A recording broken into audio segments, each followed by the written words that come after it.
and thank you for joining us today. Today we're at Sola Salon Suites with Pam Ranker, who is a friend of mine and a very interesting person in general. Pam agreed to give us an interview, and so thank you, Pam, for joining me today. I can't wait to talk to you. Hi, Susan. I'm glad to be here. Thank you. I just am so excited to catch up. I feel like I haven't seen you in about a year and a half. We've been busy. Yep. Lots of things going on. Right? So Pam, tell me a little bit about why you chose your career as a hairstylist. I think I was about 11 or 12 and Vidal Sassoon was huge. And I was just struck by the clean cut lines and the stylists looked so glamorous. They all wore black and they had their jewelry just perfect and they made such an impact. And I wanted to be a part of that. I wanted to create and I wanted to make people pretty and I wanted people to look at me and go, oh, that's a hairstylist. And I wanted people to know what I did. Later is when I found out about how much you can help people and all of the things that everybody talks about now. But that was honestly not my original intent. My original intent was I was 12, it looked glamorous, I wanted to do it. I love it. I love it. Well, and it's so rewarding. It is, but I didn't find that out until later. And you don't. And you don't. And that's the thing is, I was like every other kid. I want to play beauty shop all day. And then I found out that there's more to it than that. There's a lot more than that. A lot more psychology. Yeah. And We took psychology and we took, people don't realize that you have to do chemistry. They don't realize that you have to do math, which was my absolute nemesis. My dad thought that was hysterical when I got into beauty school. And he's like, oh, look, you picked a school that is math-based. Great. And it's too late to back out. Yep. Okay. And you have to be able to talk and you have to be able to build a relationship. You have to be able to hustle. It's more than just cutting hair. I've had people say, oh, anyone can cut hair. Really? How many bad haircuts have you had? Not just anybody can cut hair. You have to want to. Exactly. Give me a little bit of background on your career history and tell me how you ended up as a suite renter. Oof.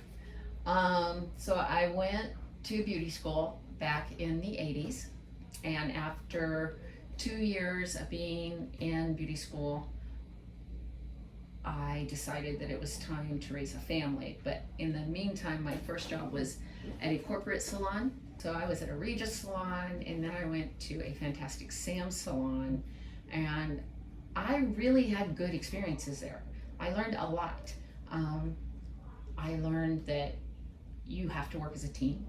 I learned that everybody has to sweep hair and everybody has to do laundry. Everybody needs to know every aspect, and you need to be able to pitch in and help somebody without being hateful or cranky about it. You have to just kind of suck it up and go, oh, look, she's done. I was gonna go grab a sandwich. I'll sweep that real quick. And so you go sweep. You just can't be focused solely on yourself. I moved from stylist to assistant manager at Fantastic Sam's.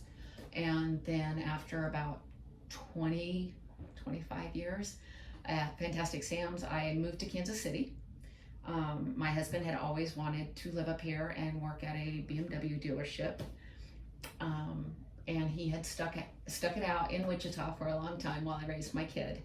And it was his turn. So I agreed I would come up here. I went straight to what I knew, which was Fantastic Sam's. I stayed there for a year so that I could go back home and see my grandbaby be born, one of them. And then I went to another chain because I didn't like where I was at. I didn't like the restrictions and I didn't like a lot of things about it. But it's still, there were still great stylists there. Matter of fact, there's one that I refer all the time. And so then we came up here and I did all that, and I decided that I wanted to leave Fantastic Sam's, and I went to Great Clips, and that was all cuts, fast money, easy in your pocket, tips every day, no big deal. They required their training, and so I went to their training, and I found out that, again, not everybody knows how to cut hair. I saw people in there that had my amount of experience that were struggling with a layered haircut or a flat top or things that my kid who only had like 3 years experience could knock out of the park. And granted, she grew up in a salon, but still, I mean, 25 years and you own your own salon and you don't know how to do these haircuts. That's a problem. So that was a humbling experience for me. That was like, oh, okay. And I had a lot more humbling. I left there, somebody said, why don't you go to this upper echelon salon? And I went and I was like, wow, I don't know if I'm gonna fit here because it's really fancy on the outside. And I went in and I did. I got the job and I stayed there for a while until they closed. And then I went to another salon down on 119th, and they treated me fairly well, but there was just, it didn't click. I didn't belong there at all. My clients didn't like it. I didn't like it. And the previous boss called and said, hey, I've got a new space. I want you. And I was like, okay, I think I'm locked in here. And he said, let me call, make some phone calls, and we'll figure something out. So we did, and then we opened up his next salon. And I worked there for a few years, and things got kind of sour. I had an opportunity to take a class which changed my life. My daughter absolutely insisted that my son and I go to see the Goonies. So my daughter and my son and his business partner and my friend all went to this 3-day class and just changed our lives. I went back into the salon I was at and I was like, okay, so this direct dye that you're using isn't as good as it could be. Let's look at this one. And I was told that it was too expensive and this, that, and the other. And I was like, well, if you show them how to mix it and they stop over mixing, it'll pay for itself. Well, we're not gonna do that. Okay. And so I would go to work and he worked right next to me and I could see him. Do you want me to show you what I learned? It's really cool. No, I don't need to know any of that. And he informed me that those people were salon suite people and there was nothing they could teach him, and he didn't know that I could possibly have learned anything, and blah, blah, blah, blah, blah. And I'm like, okay. And it got really sour. Like, we had been arguing, and I took that class in February, and it really escalated. Like, we were arguing every day about stupid things, and neither one of us was budging. And so I finally just said, I can't do this. And I started looking at suites, and I was like, oh my God, I'm gonna die. I'm gonna crash, I'm gonna burn, this is gonna be awful. I can't stay where I'm at, but I have to do something. And so I came here, and I had a whole $250 in my pocket. And so I came in and they said, this is the choices that you have. And I was like, okay, how much money do I have to put down for a deposit? And she's like, you don't have to put a deposit down. I'm sorry, what? No deposit. Okay. I can't get licensed until like June. She's like, okay, that's 2 weeks away. Uh-huh. Okay. So I signed the contract. I went home and told my husband that I was quitting, and I had actually worked out with the manager that I was going to take an actual month before I would open. And I told my husband, and he was like, oh boy, are you sure you want to do this? I'm not sure this is a really good idea. I'm like, I'm not either, but we're doing it. And so then I came in and I hooked up with a sales rep. I met Connie Rourke, and she hooked me up. She was so helpful and so amazing, and I kept waiting for the other shoe to drop. I'm like, okay, how much extra is this gonna cost me? How much? Okay, where's the fall? Where's the fail? You know, there's gotta be a scary monster in the closet. And there never was. Connie was straight up.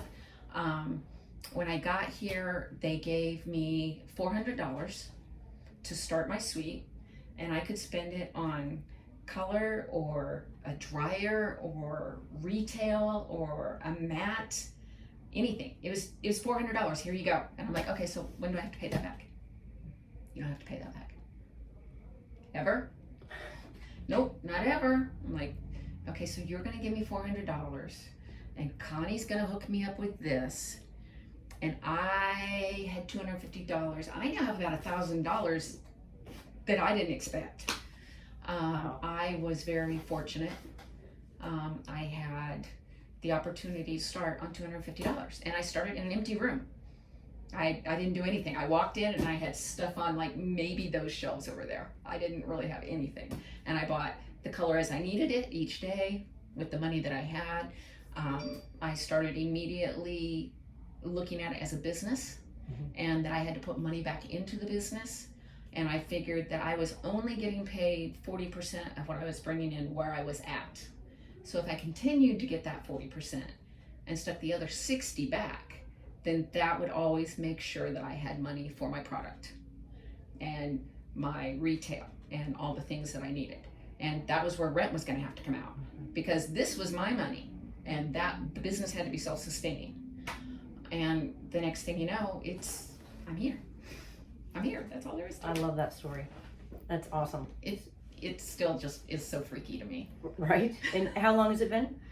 It's been 4 years. Okay. 18, 19, 20, 21. Yeah, 4 years. Tell me about who the Pam is who started doing hair when you first started, which was how many years ago? 35? 35 years ago, Yeah. versus the warrior that we see today. Pam that started was 18. She'd grown up on the wrong side of the tracks in a suburb of Wichita that went to a different suburb as a feeder school into the high school. And like I said, I was definitely wrong side of the tracks.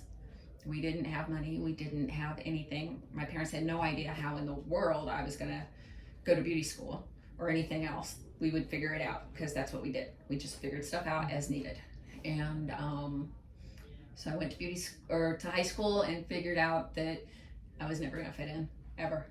And and that was okay. But when I was 12, right after I decided I wanted to be a hairstylist, I was in a car wreck. And so in junior high, I had my 6th and 7th vertebrae separated in a car wreck. We were hit from the rear in a car that they called a 5-passenger oven. It's a little Pinto runabout, 1976, I think. And we jumped the curb, hit a telephone pole, and rolled over 3 times.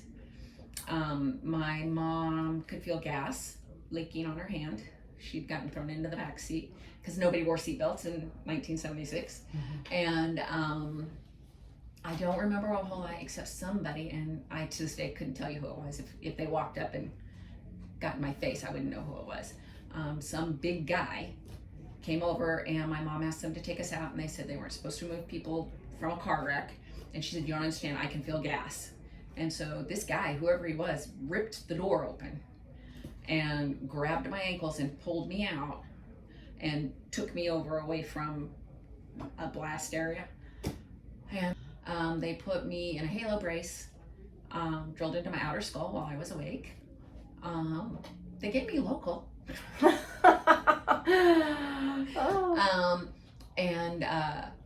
So they drilled into my skull, and because it was in my skull, they had to keep me awake, I assume. Put me in traction for 4 weeks, during which point in time my dad came home. They had called, he and mom had talked and decided there was literally nothing he could do while he was there, if he came home.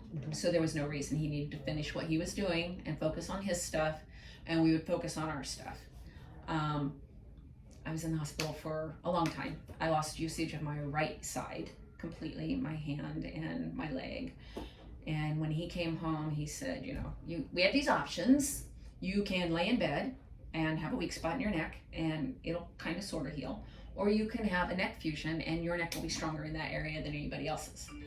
And I'm 12, and you want to cut under on my ribs and my neck? And no, I'm totally cool. I can lay here all summer. It's good. And he chuckled and he said, "Well, I gave you the opportunity to make a right choice." He said, "You're scheduled for surgery tomorrow morning." Oh. And I was like, "Oh, okay." So I learned how to walk. There was a lawsuit, and after they paid off all of our medical bills, there was $6,000 left, and they put it in a CD. And like I said, I was like 12, and so at 18, I had just a little over 6,000, I think, I don't know. And we used that to put me through beauty school. I listened to my mother's best friend / hairstylist, and he had chosen Zanon, which was the premier up and coming school. And so I got to actually go to Zanon's when Zanon was alive. And that was pretty incredible. He was an amazing man. And that was just kind of where I started. And then, of course, I did all those jobs.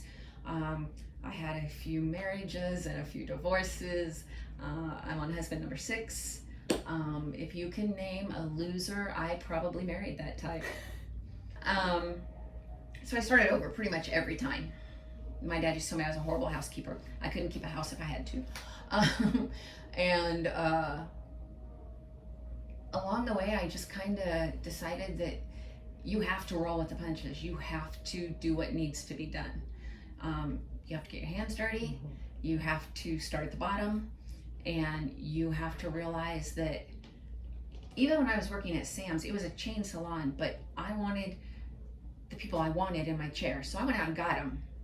And I had girls all the time ask me, why does she have a full chair? And blah, blah, blah, blah, blah. And I'm like, because I don't want a bad day. I want a light coming to work. And aside from all you girls, I do.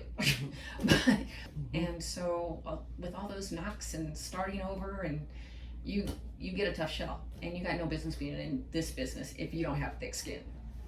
So I couldn't agree more. That's just it, man. You learn to stand up for yourself and get what you want. You get a lot of calluses over time, don't you? Yeah, you do. And calluses are cool. I mean, what else are you gonna do with that skin? Let it run off? Get a pedicure. Yeah. You are a standout here in Overland Park.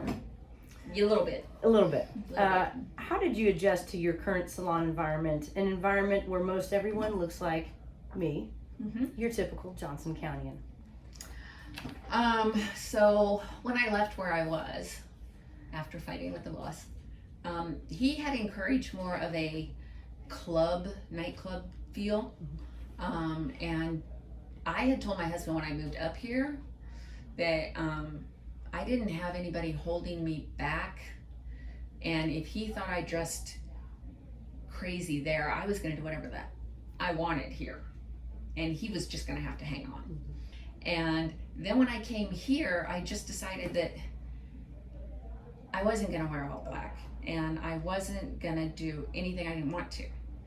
And so I walked in here and I had a hot pink mohawk, pink combat boots on a regular basis, unless they were knee-high black boots. They were always flat because I had to work all day. But and then leggings and some crazy outrageous vest or something. I actually still have one that I love, and it's knit, but it's got studs and stuff here, and then fur around. And nobody talked to me for like a year, and that was fine, because I decided way back in my Fantastic Sam days that I wasn't there to make friends. I was there to make money. And the only friend I needed was in my chair, because they were paying my bills. And if you guys want to bicker, that's totally fine. I'll bicker with you later. But this is my focus here. This is where I need to build a relationship. You guys don't count. And that's just literally it. I didn't talk to anybody for like a year. And it was okay. I mean, I was like, I'm kind of weird, but okay. And eventually, I don't even remember who talked to me first, but it just happened. And I started kicking doors in and going, hey, what are you doing? Oh, okay. And somebody would come and ask me about a vivid and a technique, and I just made sure the door was always open. And I am a mom person, and I have pretty much anything you need. Super glue, Band-Aids, I don't know, a hammer. I have it all, because this is where I live.